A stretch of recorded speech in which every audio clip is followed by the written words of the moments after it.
10-11 ঘন্টার বেশি দিনে কোনোদিনই পড়াশোনা করিনি আমি। 1 থেকে 10-এর মধ্যে আসতে পারবো। দিনে মোটামুটি 8-9 ঘন্টা করেছি, 9 ঘন্টা।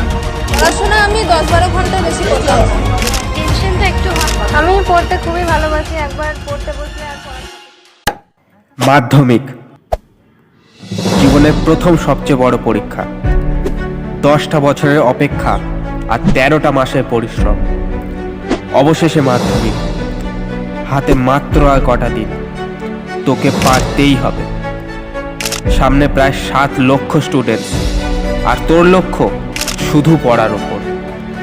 তোকে সেরা সেরা হতেই হবে, তোকে পারতেই হবে। নিজেকে কারুর সামনে প্রমাণ করার জন্য নয়, নিজের যোগ্যতাকে দেখার জন্য।